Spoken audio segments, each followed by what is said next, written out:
بسم اللہ الرحمن الرحیم۔ قارون کا خزانہ۔ پیارے دوستو، قرآن پاک میں قارون نامی ایک شخص کا ذکر ملتا ہے جس کو اللہ تبارک و تعالی نے بے شمار مال و دولت اور بے شمار خزانوں سے نوازا تھا۔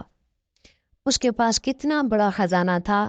اس کا اندازہ اس بات سے بخوبی لگایا جا سکتا ہے کہ اگر آج کے دور میں پوری دنیا کے مال و دولت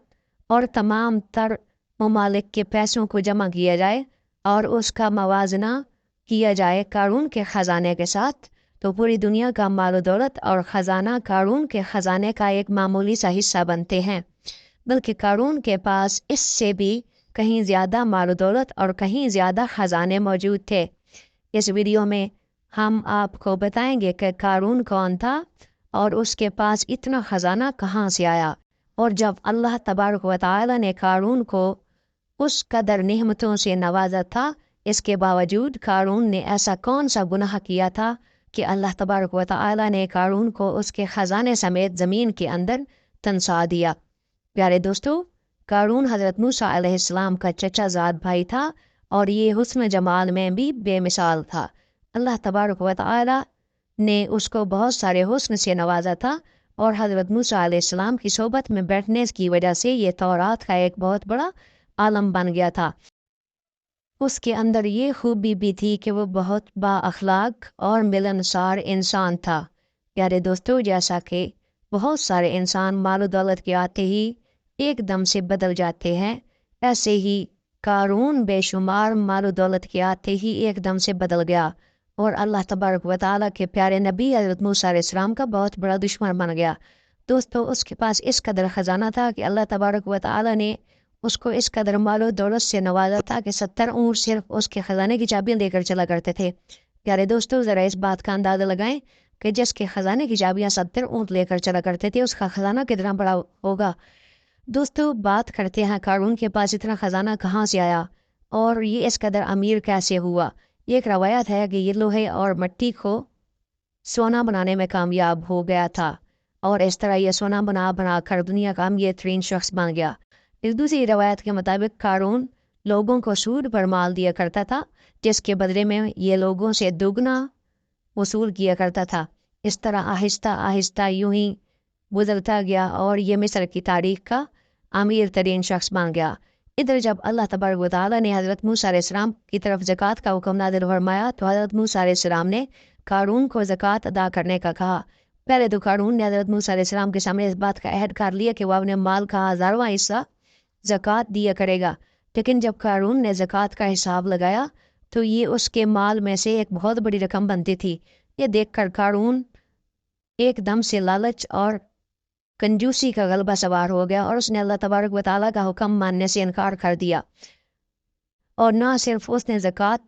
دینے سے انکار کیا بلکہ بنی اسرائیل کے باقی لوگوں کو بھی بہکانے لگا اور حضرت موسیٰ علیہ السلام کے خلاف بھڑکانے لگا،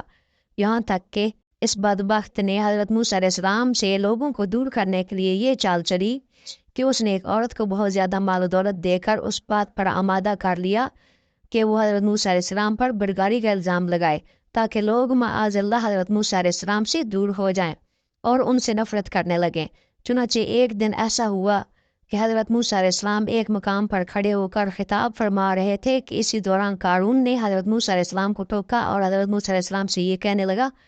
کہ آپ نے فلاں عورت سے بدکاری کی ہے۔ یہ بات سن کر حضرت موسیٰ علیہ السلام ارشاد فرمانے لگے کہ اس عورت کو میرے سامنے لاؤ۔ چنانچہ اس عورت کو حضرت موسیٰ علیہ السلام کے سامنے پیش کیا گیا تو حضرت موسیٰ علیہ السلام اس عورت سے فرمانے لگے، اے عورت، تجھے اس پاک ذات کی قسم کہ جس نے بنی اسرائیل والوں کو فرعون سے نجات دلائی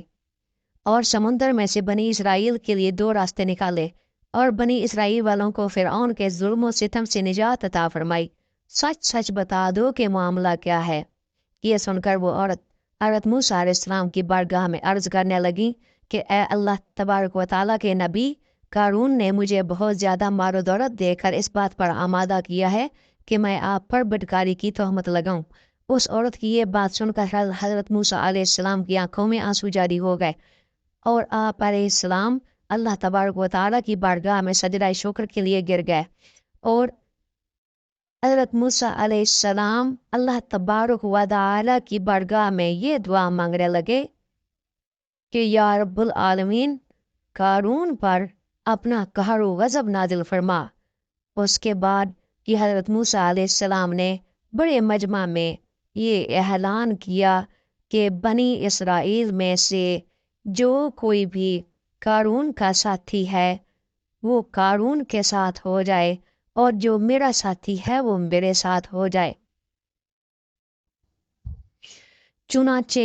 اس وقت 2 افراد کے علاوہ باقی تمام لوگ حضرت موسیٰ علیہ السلام کے ساتھ ہو گئے۔ صرف 2 افراد ایسے تھے جو قارون کے ساتھ کھڑے رہے۔ اس کے بعد حضرت موسیٰ علیہ السلام نے زمین کو حکم دیا کہ اے زمین تو اس بدبخت کو پکڑ لے۔ تو اس وقت زمین نے اللہ تعالیٰ کے حکم سے قارون کو گھٹنوں تک زمین کے اندر دھنسا لیا۔ یہ منظر دیکھ کر قارون حضرت موسیٰ علیہ السلام کے سامنے رونے لگا اور التجائیں کرنے لگا، اور حضرت موسیٰ علیہ السلام کو اپنے رشتہ داری کے واسطے دینے لگا، مگر حضرت موسیٰ علیہ السلام نے قارون کی طرف کوئی توجہ نہ دی، یہاں تک کہ اللہ تبارک و تعالیٰ نے قارون کو مکمل طور پر زمین کے اندر دھنسا دیا۔ اس وقت 2 آدمی جو قارون کے ساتھ کھڑے تھے وہ تمام لوگوں کے سامنے یہ کہنے لگے حضرت موسیٰ علیہ السلام قارون کو زمین کے اندر اس لیے دھنسایا ہے تاکہ حضرت موسیٰ علیہ السلام کا خزانہ لے سکیں۔ حضرت موسیٰ علیہ السلام اللہ تبارک و تعالیٰ کی بارگاہ میں یہ عرض کرنے لگے کہ یا رب العالمین قارون کا تمام خزانہ اور قارون کا مکان بھی زمین کے اندر دھنسا دیا جائے۔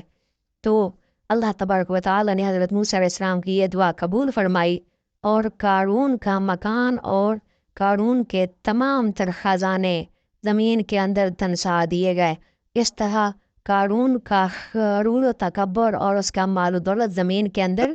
دھنسا دیا گیا۔ پیارے دوستو، یہ واقعہ ایمان افروز واقعہ حضرت موسیٰ علیہ السلام اور قارون کے خزانے کے بارے میں تھا۔ آپ سے گزارش ہے کہ میرا چینل سبسکرائب کریں، اس طرح کے واقعات آپ تک پہنچائے جائیں گے۔ آپ کا بہت شکریہ۔